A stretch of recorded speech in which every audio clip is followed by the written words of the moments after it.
Արև ձեզ ազատության զրուցակիցն է Հայաստան խմբակցության պատգամավոր դաշնակցական Արթուր Խաչատրյանը, շնորհակալ եմ պարոն Խաչատրյան։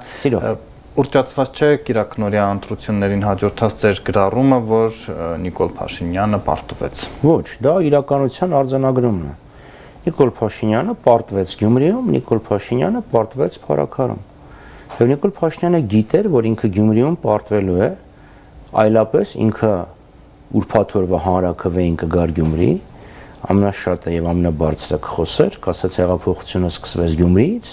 հիմա մենք ունենք հնարավորություն վերահաստատելու հեղափոխության արժեքներին մեր նվիրվածությունը։ Բայց ինքը գիտեր, որ պարտվելու է եւ դրա համար չեկավ։ Գիտեր, որ իր ամբողջ վարչական ռեսուրսը, ուժային մեթոդները, շանտաժը, սպառնալիքները չեն կարողանա իրեն ապահովել իր համար ցանկալի արդյունքը։ Եվ իր գրառումը, որ տեսեք Հայաստանում ժողովրդավարություն, դա ժողովրդական լեզվով ասած կսկծու փառք Աստծո։ Ամեն ինչ արեցին, որպեսզի հաջողեն, ձախողեցին, հիմա ասում են,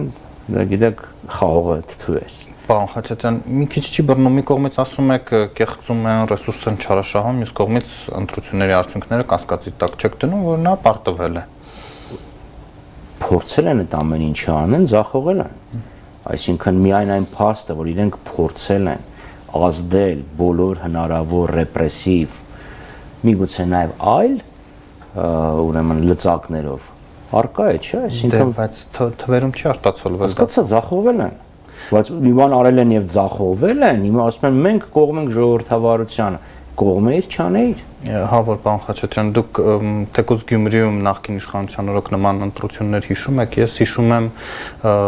ընտրակաշառքի հերթերը, անձնագրերի մեջ մատիտով նշում էին անում, մոմենտով էլ մարդիկ մատիտը ջնջում գնում մյուս կուսակցությունից էլ էին վերցնում, մոռացել եք։ Շիրակում մարզպետը 3 խոշորացված համանքում ընտրություն տեղի ունեցավ Ախուրյանում, Մարմաշենում եւ Անիում։ Եվ այնտեղ միտեղ հաղթեց հանրապետական թեկնածուն, երկու այլ տեղ հաղթեց դաշնակցությունը։ Եվ այնտեղ մատիտով ոչ մեկ ոչի բան չէր նշել։ Եվ երկրորդ, եթե դուք հիմա համեմատում եք նախկինի հետ, նշանակում է դուք ընդունում եք, որ այս հեղափոխությունը ձախողվել է։ Ձախողվել է, չէ՞։ Մտքովի մարդ որ համեմատում, ասում է դե տարբերություն չկա։ Հիմա մենք էլ որ Ինչու պարոն Խաչատրյան, նախկինում մարդիկ ընտրություններից հետո գնում էին տուն, գիտեին ով է ընտրվել, հիմա մինչև ուշ գիշեր նստում նայում են այդ աղյուսակին, որովհետև արդյունքները պարզ չեն։ Եվ դա վկայում է, որ ազդեցություն չկա քվեարկության արդյունքների վրա։ Իսկ այսինքն դուք տեսաք ընտրություններից 2 օր առաջ այդ հանրահավաքը ինչ կատեգորիայի մարդ, անձնականացված չեմ ասում, ինչ կատեգորիայի նկատի ունեմ բժիշկներ, կրթական հաստատություն, այսինքն մարդիկ, ովքեր անմիջական կախվածություն ունեն մարզպետարանից եւ քաղաքապետարանից, տեսակ ոչ Գյումրիից, այլ համայնքներից բերված մարդկանց, մարդիկ խուսափում էին խոսել, ընտրություններից առաջ 2 հոգու ձերբակալություն, սպառնալիքներ, դա ինչ է, այսինքն ուղղակի մի քիչ ավելի ցիվիլ է դարձել այդ ամեն ինչը։ Չէ, բայց ամենակարևորը արդյունքն է, որի հետ դուք խնդիր չունեք։ Որտեղ իրանք պարտվեցին, այսինքն չկարողացան իրենց վարչական լծակը, ճնշումները չկարողացան կոտրել գյումրեցիների ոգին, նմանապես եւ Փարաքարում։ Էլի եմ ասում, մի տեսակ չի բռնում պարոն Խաչատրյան, կեղծված ընտրություններ են, նրանք պարտվել են, 2 տարեձայնություն իրենք փորձել են իրենց ամբողջ ազդեցությունը, իրենց ունեցած ողջ արսենալը օգտագործել Գյումրիում իրենց ցանկալի մարդու հաղթանակն ապահովելու համար։ Նույն խնդիրը, այսինքն նախ պատմություն էլ կար, չէ՞։ Ինչպես եղավ, որ նախորդ ավականին լուծարվեց, մոգոնեցին այսպես կոչված primariesները, վերեցին նրանց մարդուն նշանակեցին, երկարաձգվեց ժամկետը ընտրությունների, այդ անցումային ժամանակաշրջանը, որ իրենց թեկնածուն կարողանա բավական դրսևորվել, այդ ամեն ինչը ազդում է, չէ՞։ Դուք ավելի հեռուն կգնայիք, որ այս պատկերը արդեն ակնհայտ է արտացոլվելու է 26-ի խորհրդարանական ընտրություններում։ Ես կարծում եմ, այս պատկերը ցույց է տալիս, որ այս իշխանությունները ունեն զգալի, դա բոլորն են տեսնում, այսինքն հեղինակության սարսափելի անկում ունեն, դա ցույց է տալիս, որ մարդիկ պատրաստ են գնան եւ քվեարկեն, դա ցույց է տալիս, որ վարչական ռեսուրսը կարող է չբավարարել։ Դա ցույց է, դա ցույց է տալիս, որ նա դա ցույց է տալիս, որ բոլոր նրանք, ովքեր ասում են ընտրություններին մասնակցելը սխալ է, պետք չի մասնակցել, Նաև իրենք ձախողվեց։ Ըստ իշխանության 36% ամենևին վատ արդյունք չէ, քիչ չէ, նախորդ ընտրություններում Գյումրիում ավելի քիչ ձայն էին տարել, իսկական ժողովրդավարական գործընթաց է, հիմա էլ ընդդիմադիրներն ինչպես է բանակցում են կոալիցիայի շուրջ, իրենք էլ կբանակցեն։ Ժողովրդավարական գործընթացը չի նախատեսում օրինակ Ամասիայից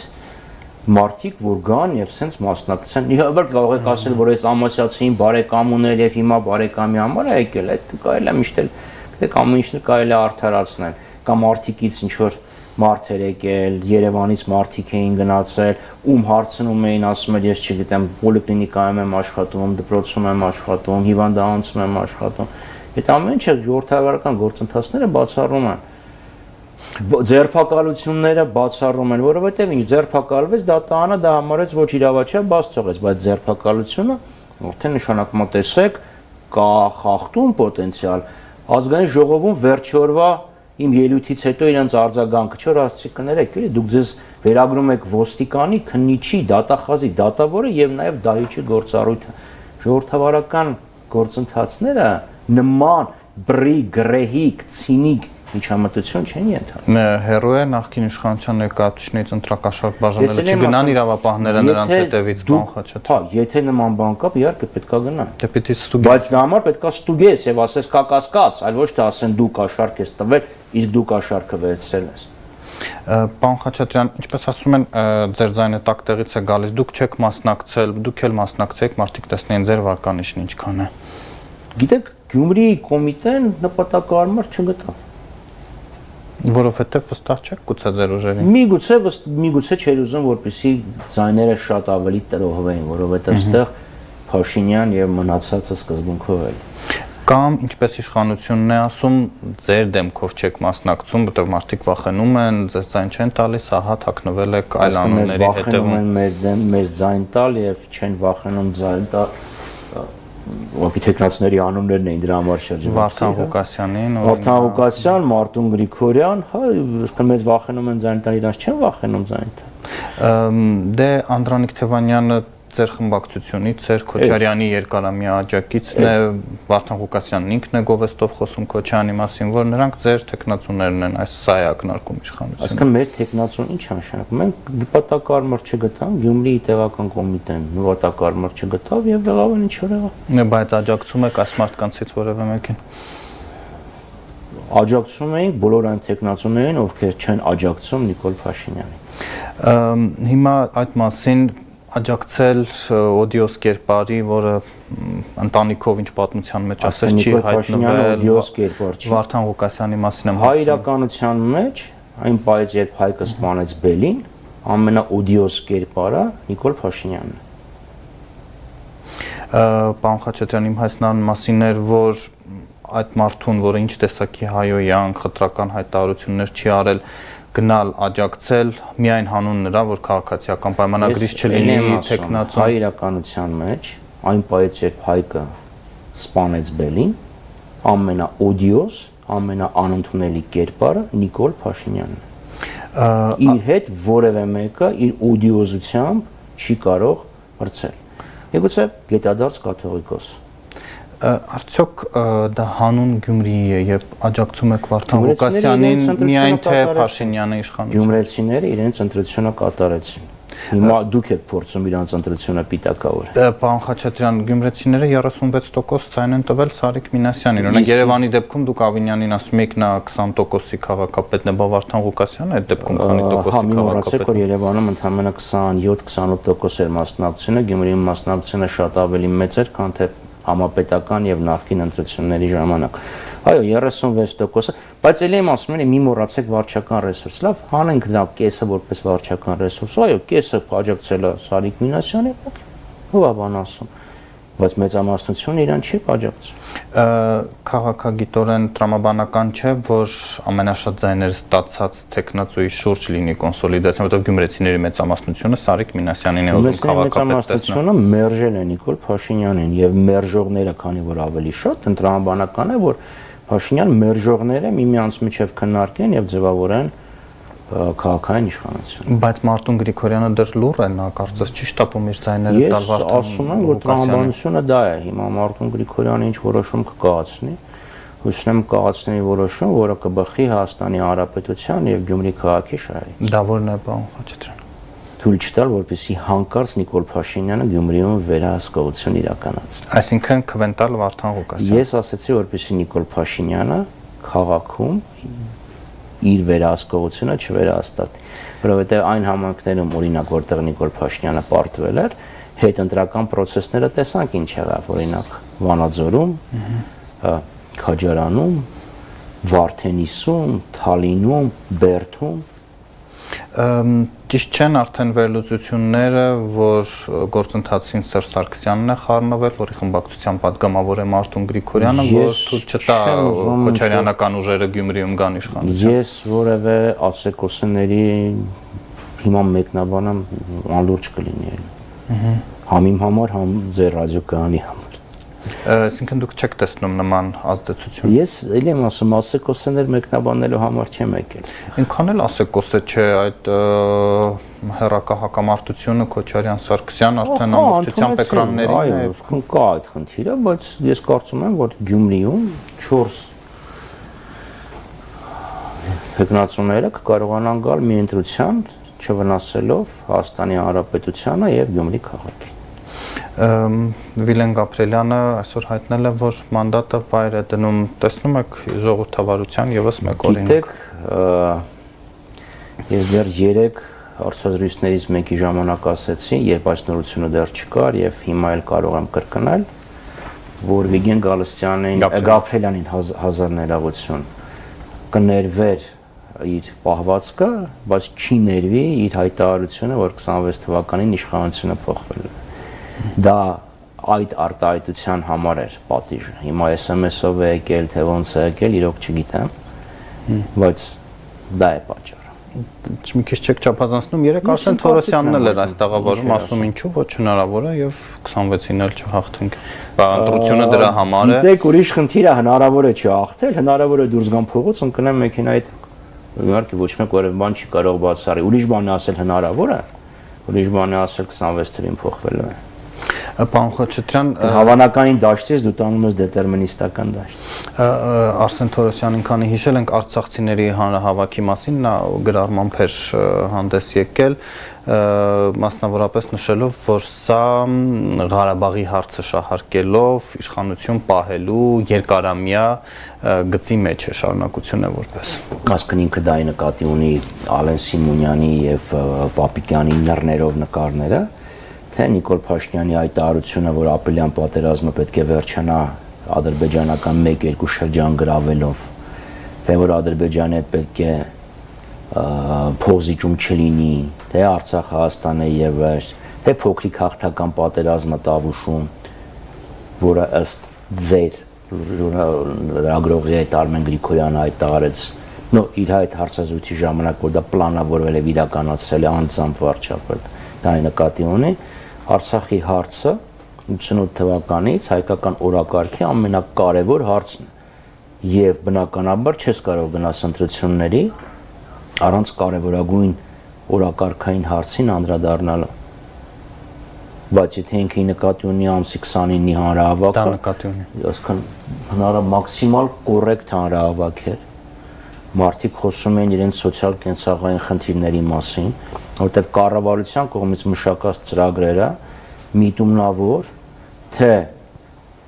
ոչ կոմպետենտության հետևանքով ձախողված են, բացի ուղղակի 10+40 հազարի վճարում, այսինքն մարդիկ այդ բնակապահովման ծրագիրը կատարելապես ձախողված է, երբ ասում ես, այս 10+40-ը կտրում ես մարդիկ անելանելի իրավիճակի առաջ են կանգնում, ասում են, թող տուն գնեն։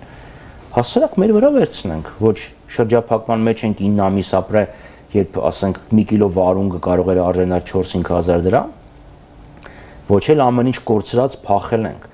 Հապ մենք սովորական միջին քաղաքացի, նա որ կարող է տուն գնել եւ նա որ վարձով է ապրում, տարբեր մարդիկ են։ Այս մարդկանց ասում ես դե մենք հնարավորություն ենք տալի տուն գնել։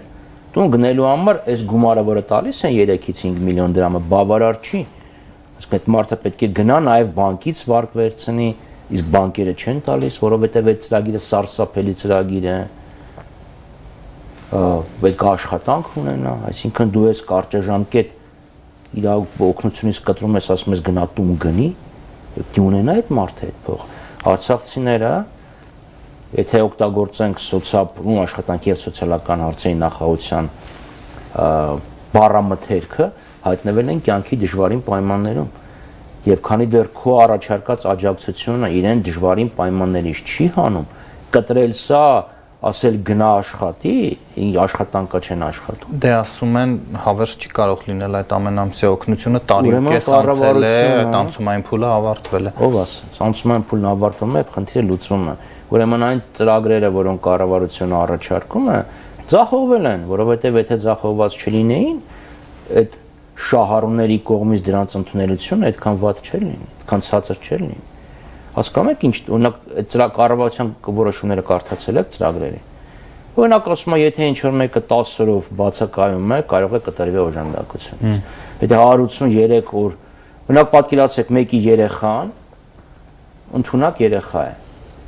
Եվ ինչ-որ մի բարեգործ վճարել է, եւ այդ երեխան, չգիտեմ, սովորում է Վենետիկի Մուրադ Ռաֆայելյան վարժան։ Օրինակ 183 օր երկրում չի, ընտանիքին զրկում ես տնակարից։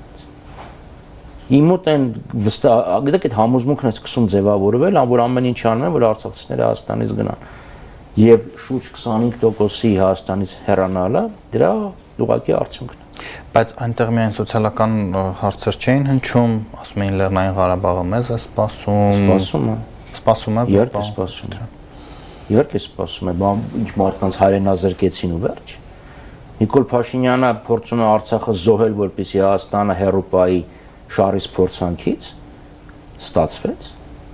Տեսեք, ես հիմա չեմ ասում, որ շարի փորձանքի մեջ ինքը գցեց եւ ձախողեց բանակցությունները։ Այս մարդկանցից, որ դուք ասում եք, իրանք շատ չեն պաշտպանելու, Արցախի հարցը, Արցախյան շարժումը էլ չենք շարունակելու, Ադրբեջանը գոնե մեղմ ակնարկար, այս որ ինքը իր հարվածը Հայաստանից հանելու է։ Այդ օրերին, երբ Նիկոլ Փաշինյանն ասում էր պետք է շարժումը դադարեցնենք, չնայած ինքը 22 թվականին դադարեցրել է իր մասով։ Խնածախում կրակում էին։ Իր հայտարարությունից մի քանի ժամ հետո հրացախում կրակել են, չէ՞։ Որովհետև վերադարձը անիրատեսական մի բան է, ըստ իշխանությունների եւ ահա դուք մարդկանց հույզերի վրա քաղաքական հարցեր եք փորձում լուծել, ասում եք հեքիաթներ։ Ո՞վ ասաց։ Ադրբեջանի կազմում իրատեսական է, ով պետք է գնա ադրբեջանական անձնագրով որևէ մեկը չի ասել։ Ամբողջ աշխարհն է ասել։ Ինչ է ասել։ Ամբողջ աշխարհն ասել է ապագա կարգավիճակը պետք է որոշվի։ Մենակ Նիկոլ Փաշինյանը եւ Իլհամ Ալիևն են ասում, որ աշխարհ եւ մեկ է Էրդողանը, որ աշխարհը դրա հետ համաձայնեցված է եղել։ Ոչ, վերջի փաստաթուղթը թող դնեն եւ հրապարակեն։ Ես օրինակ Մարիա Զախարովային եմ լսել, որն ասում է Ադրբեջանը հրաշալի պայմաններ է առաջարկում, թող կան հայերն ապրեն։ Մարիա Զախարովան թող խոսե իր գործընկերոջ հետ արտգործ նախարարության։ Ես դες լրիվ ուրիշ բան եմ ասում, ասկան որ ասում է 96 թվականին միջազգային հանրությունը դա փակեց, սուտ է։ Նախ թող իրենք մի հատ որոշեն ով ինչ է ստում, որովհետեւ օրինակ իրենց նշանակած նախագահան ասում էր 91 թվից է այդ հարցը փակվել։ Հիմա այս մեկը ասում է 96 թվին է փակվել, հետո ասում է 99 թվին է փակվել։ Հիմա խնդիր չկա, միջազգային հանրությունն ասել է ապագա իրավական կարգավիճակը պետք է որոշվի։ Այսինքն արդար ազնիվ կլինի մարդկանց հավաքել հրապարակում, ասել մեզ կընտրեք 26-ին, մենք ձեզ կտանենք Արցախ։ Ով է այս մարդկանց հավաքել հրապարակ։ Ես հրապարակում եմ եղել եւ երևի 10-ից 7-ը արցախցիներ են եղել եւ խոսել են արցախցիները։ Այսինքն ես այնտեղ գնացել եմ որպես աջակցող եւ ես տասնյակ մարդկանց հետ եմ խոսել, բայց իրենք իրենց դժգոհությունն են հայտնում։ Կարեն ախր Դե իշխանության տրամաբանությունը սա է, որ նրանք դժգոհ մարդիկ են պոտենցիալ ընտրազանգված, դուք ահա այդ ուժերը օգտագործելու եք։ Եթե դժգոհ մարդիկ են, թող լսեն եւ լուծեն խնդիրը։ Տեսեք, պետությունը վճարում է պետական բուհերում, կարծեցեք բանը, ուսման վարձ։ Հիմա ընտանիքը տեղափոխվել է Վանաձոր, այդ երեխան Վանաձորում է սովորում, իրան վճարում են բանը վարձ։ Հիմա Վանաձորից տեղափոխվում են Ալավերդի։ Բուհը փոխում է երեխան։ Ինչի՞ է կրճատում ֆինանսավորում։ Ինչի՞։ Դա բացայտ թշնամանք է ուղղակի արցախցիների նկատմամբ այդ ծրագրերի վրա այտենց բան կպցնելը, այտենց պայմաններ կպցնելը, գնայիք կռվեիք, մարդիկ վախեն չէին ուզում գնային Ղարաբաղ, փող էին տալի։ Կարծեմ այդ նույն Սարիկը Ստեփանավանում է ծառայել, փող է տվել,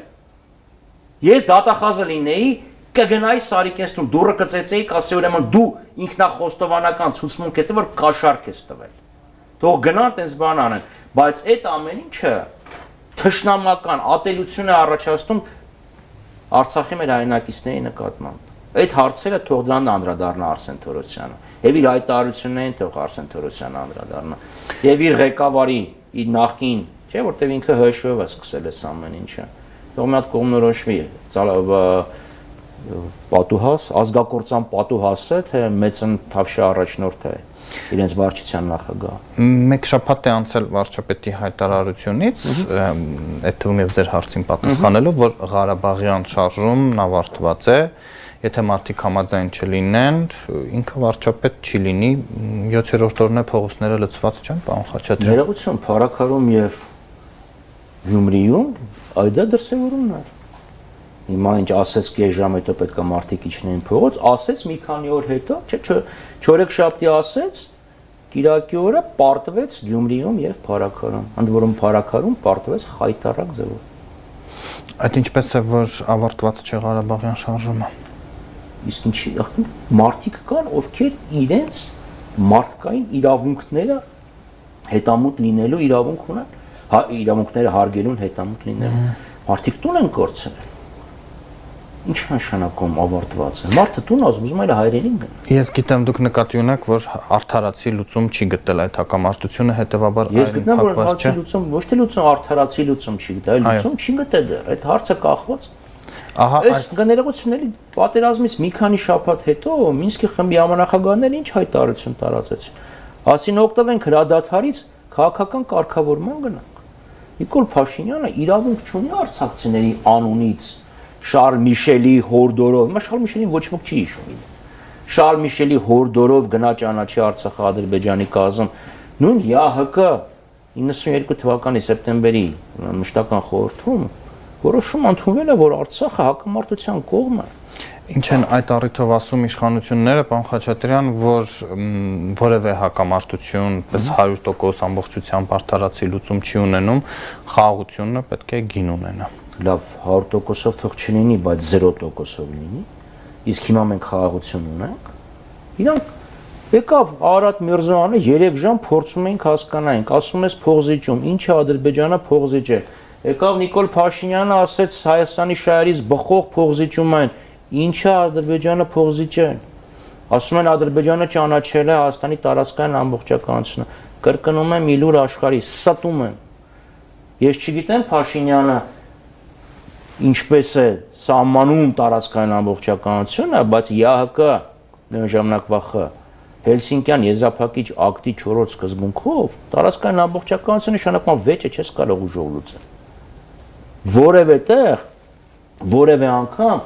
այս մյուսը ավելի քիչ մազածածկույթ ունեցողը չի հայտարարել, որ ինքը ճանաչում է Հայաստանի 29743 քառակուսի կիլոմետր։ Ի տարբերություն այս մեկի, որը ճանաչել է Ադրբեջանի 86000 չգիտեմ ինչքանը։ Դե էլի կետեր կան օրինակ, որ փոխադարձ հայցեր չեն ներկայացնի իրար դեմ, դա զիջում չէ Ադրբեջանի կողմից, ասում են տրիլիոնների ինչ որ հայցեր են բերելու Հայաստանի դեմ։ Շատ լավ, իսկ դատական process-ի նայեք, հարցը sense պատասխան։ Երբ Ադրբեջանին ասում ես գերիներին վերադարձրու, որովհետև կար համաձայնություն, ասում են այդ համաձայնությունը գործել է այդ պայդրությամբ։ Հիմա դատական process է գնալու։ Okay, հետ եմ քաշել եղածները, բայց արդյունքում նենց հանգամանքներ են ի հայտ եկել, որ ես դիմելու եմ դատարաններ։ Այդ երբանից դուք որոշեցիք այս մեկի խոսքն հավատալ։ Որ խոստումն է ինքը պահել, որ խոստումը։ Դե դա նշանակում է, պարոն Խաչատրյան, ընդհանրապես խաչ քաշել այդ խաղաղության պայմանագրի վրա, Հայաստանն էլ իր պարտավորությունը չի կատարի պայմանագրով։ Խնդիրն ուրիշ է, այսինքն այդ թուղթը քեզ խաղաղություն չի բերելու։ Նախ, եթե այս մեկի արտգործնախարարությունը չհայտարարել, որ տեքստը համաձայնեցված է, ես ոչ մի համոզմունք չունեմ, որ Հայաստանի արտգործնախարարը նման հայտարարություն կաներ։ Ոչ մի համոզմունք չունեմ, եւ իրանց այդ ակնարկը դե մենք որոշել էինք։ Հենց դրան էլ ուղղված է։ Որ միասնական հայտարարություն։ Այլի որ ձեները հələ դեռ չխոսենք։ Տեսեք, խախտեցի։ Հայաստանը զիջեց, ասեց այս վերջի ամենաանձնիվը իդեպ Գերմանիայի արտգործնախարարությունն էր, ասում է դուք գնացին քաջ զիջման, չէ՞ սրանք ասում են փողզիջումը։ Բայց նույնիսկ այդ տեքստը որ կա, էլի չեն ասեք ստորագրեն։ Էս կանեք, էս կանեք, էս կանեք, էս կանեք։ Այսքան այդ թուղթը մեզ խաղաղություն չի բերում։ Ես հասկանում եմ, որ Փաշինյանին պետք է թղթի կտոր, որի վրա գրված լինի խաղաղություն, որ վեր կենա ասի ես ձեզ խաղաղություն եմ բերել եւ գնա ընտրություններին, բայց Ադրբեջանը նույնիսկ այդ թղթի կտորի տակ այսօր պատրաստ չի ստորագրել։ Ինքը սրանցից կորզեց զիջումը, թեկուզ վերբալ առումով, ոչ ինքն ասեց, ով ասեց, որ ես պետք է ստորագրեմ։ Շնորհակալություն, որ ընդունեցիք մեր հրավերը, զրուցում էինք Հայաստան խմբակցության պատգամավոր դաշնակցական Արթուր Խաչատրյանի հետ։